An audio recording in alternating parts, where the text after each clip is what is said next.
देखिए, ईरान और हिंदुस्तान के रिश्ते कोई आज के रिश्ते नहीं हैं। ये दूध और खून के रिश्ते हैं। जब अखंड भारत था मुग़लों के टाइम में, तो ईरान हमारा ही हिस्सा था, अफ़गानिस्तान हमारा ही हिस्सा था। आज भी जो अखंड भारत की कल्पना हम लोग करते हैं, तो उसमें ये सब आता है।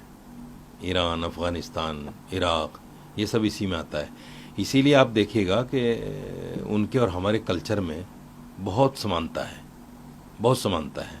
कुछ चीज़ें हैं ऐसी जो हैं, लेकिन समानता ज़्यादा है।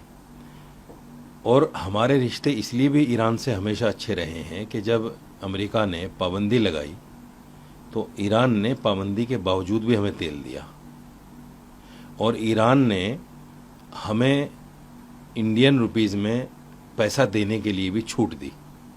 हालांकि सब मुल्कों को वो डॉलर के हिसाब से देता है, लेकिन हमें छूट दी उसने कि ठीक है, आप जो है इंडियन रुपीज़ में पैसा दे सकते हैं। और हमें ये भी छूट दी कि आप 1 साल, 1.5 साल, 6 महीना, यानी एक टाइम लिमिट भी दिया उस वक्त जब पाबंदी लगी। तो हमारे जो रिश्ते हैं कभी ईरान से ख़राब नहीं हुए। अभी जो युद्ध हुआ, कुछ चीज़ें ऐसी निकल कर सामने आई जिसमें कुछ लोगों को एतराज़ था, लेकिन सरकार की जो फॉरेन पॉलिसी है वो सरकार समझती है कि भाई उसमें क्या अच्छा है क्या बुरा है। लेकिन हाँ, मुस्लिम कम्युनिटी को ये कम से कम बुरा लगा कि भाई आप जो है युद्ध से एक दिन पहले इजराइल के साथ खड़े हो गए। हमें न्यूट्रल रहना था, हमें उन लोगों के साथ रहना था जो मजलूम है। हम एक तरफ ये कहते हैं कि साहब फ़लस्तीन जो है उसको हम ग्रांट भी देते हैं, मदद भेजते हैं वह 2.5 करोड़ रुपए की, और फ़लस्तीन जो है हमें अपने मुल्क का सबसे बड़ा एजाज़ भी देता है हमारे प्रधानमंत्री को।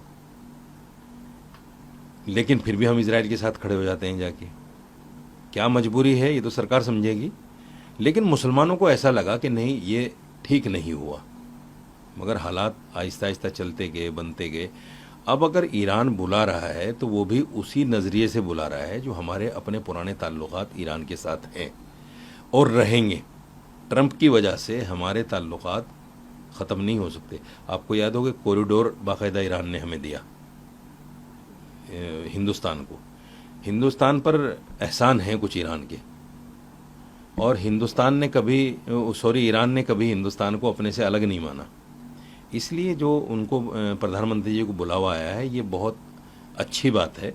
और दोनों के दरमियान जो थोड़ी बहुत खटास या जो फॉरेन पॉलिसी को लेकर कुछ बातें हो गई थी, मैं समझता हूँ वो सब ख़त्म हो जाएंगी।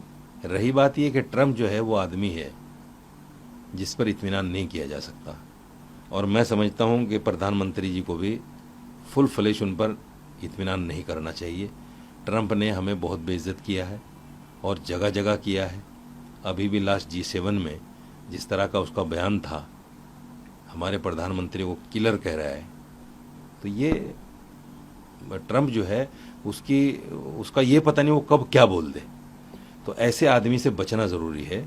फॉरेन पॉलिसी इस टाइप की हो हमारी कि हम अमेरिका पर मुनहसिर ना हो। देखिए इटली को देखिए आप, इटली की जो प्राइम मिनिस्टर है मेलोनी, जिनको मेलोडी दी है प्रधानमंत्री जी ने, वो हमेशा ट्रंप के मुखालिफ रहती है, मुखर होकर बोलती है, फ़लस्तीन के लिए बोलती है, इजराइल के ख़िलाफ़ बोलती है। और अभी भी ट्रंप ने कहा कि मुझसे फ़ोटो खिंचवाना चाहती थी, लेकिन उसने बिल्कुल क्लियर मना किया कि नहीं, ऐसा बिल्कुल भी नहीं है। हमारे प्रधानमंत्री को भी कुछ इस तरह की बातें करनी चाहिए, ट्रंप के लिए ख़ास तौर से, क्योंकि ट्रंप विश्वास के काबिल आदमी नहीं है। ईरान और हिंदुस्तान के ताल्लुकात पहले भी अच्छे थे और आगे भी अच्छे रहेंगे, मुझे ये उम्मीद है।